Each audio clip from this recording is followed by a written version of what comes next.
Good afternoon, students. Welcome to the digital classroom of Malwa School. This is your history class for class 8th. Today we are going to start with the chapter 1 of history. The name of the chapter is A Period of Transition. In this chapter, we will basically discuss about the changes which were seen in the European countries. These changes were that leaving the past and coming to the future, in which that many changes were seen there, like Renaissance and all. Uh, Before starting about it, we have to go through the study of about different time periods. Our history can be divided into three different time periods, which are ancient, medieval, and modern. Ancient period that you have studied in your class 6th, in which you have studied that about Gupta Empire, Chinese and Han dynasty in China and all. About medieval period and modern period we will study in this class 8th. Medieval period, in this that Renaissance and new discoveries were seen, and after this that there was a modern period. Uh, I think all the details have been given here, in which that we can say that modern history, which is related to the present time. Next, we will discuss about the sources of this time period, so that how we can get the knowledge about this. These sources are divided into two parts: primary sources and secondary sources. So, firstly, what are the primary sources? Primary sources are basically those resources which are directly related to the history. Means when that incident occurred, and at that of the time what was written, that is exactly known as primary sources. And the secondary sources, which are not related directly to that time period, which are reviews and reports written by different people at different times. So this is the basic difference between these two. So next in this, they have given us about Renaissance and Reformation. Firstly, we have to understand that what is Renaissance. Renaissance, if we'll say in the common language, we will say this is rebirth. Rebirth means that leaving all the that beliefs which were in the past, going to the new ideas. Like you have listened about the different writers and different uh, that scientists who have given us the new theories.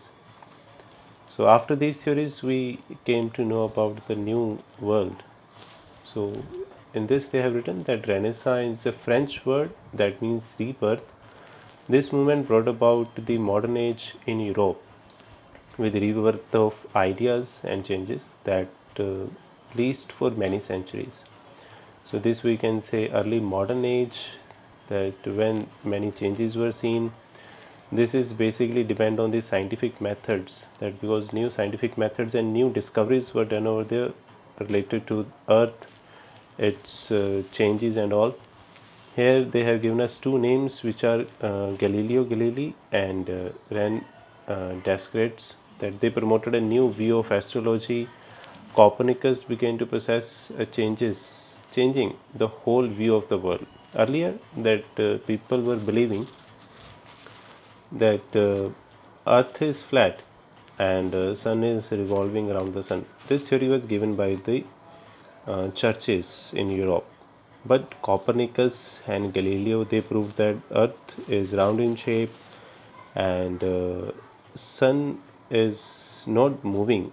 Actually earth is moving, but that time it was not believed. But later on new theories were coming and it was started believing that this is reality. So in this, that many people came out, many writers were there like Shakespeare, John Milton, William Byrd. They gave their theories. Next, this is about Reformation. Reformation is a term taken from Latin, which means restoration. It brought the reform in the Roman Catholic Church. The Reformation was a series of events by which the people who were enthusiastic with the spirit of inquiry. Here, that the spirit of inquiry means the people who wanted to know that how the things were happening, that the people started asking the questions to the church. So these were the changes occurred over there. So that we can say these are the definitions of Renaissance and Reformation.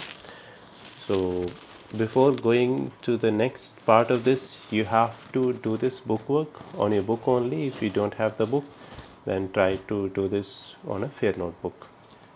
But before starting the chapter, that in your notebook, you have to write all the literary terms which are given in the beginning of this chapter. You have to write on your notebook, and later you have to write down all the answers of this book work. So next, that the new discoveries which were came to known in this time, you have listened about that Columbus, uh, that who discovered America.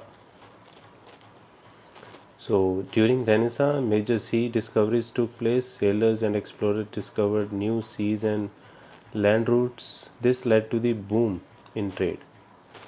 So here that they have told about that Columbus, and in that of the time many new discoveries were made. Um he reached America around 1492, which was a big change in our history. Next in this, that here is the industrial revolution, because in the Renaissance not only that scientific discoveries were made, but the industrial revolution was also took place in that of the time, because new discoveries were made, new machines were made. uh, in this chapter we will study about the industrial revolution also. So the boom in trade brought about a boom in demand. As the population was increasing, people were demanding more and more things, so there was a need that there should be a boom in the production of the all the things. So new discoveries were made. So this could not be done under the domestic system of production, because in earlier, as we have seen in our country also, people were working at their home only, and from that it was not possible to reach all the demands which were increasing day by day.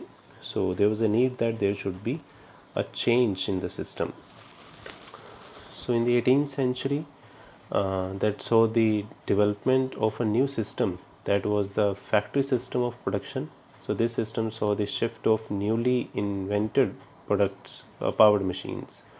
So with this, that people were working under one roof, and they were able to do many things in a single time, so which were very inspiring, and reaching that all the products to all the masses. And here that question is here, that why this revolution that took its birthplace in Britain only. So a number of factors contributed to Britain being the birthplace of the Industrial Revolution. So first is here, England had large deposits of iron and coal, because these two things were needed in that of the time for Industrial Revolution, which were available in a huge quantity. And Britain had a politically stable society. There were not any kind of war and all. They were having a big control over different areas. So they were able to think about this. Britain had a very strong navy that was used to acquire colonies, and in these colonies, these products were sold, and raw material was got from there. Next, the term is given here. Serfdom is a condition in which that the person is required to render service to a lord. Here, the word serf is used, that you have listened in our state, Punjab, that people who are working in the agriculture department, they are basically known as Siri. Punjabi word is a Siri. So these serfs were also working to their lords. like the jamidars are there in our time. So mostly he was attached to the lord's land and was transferred with it from one owner to, and there were the new ideas brewing in England that added to the development of the industrial revolution, because they were having a scientific approach. England saw improved and advanced systems of communication which were very helpful for this.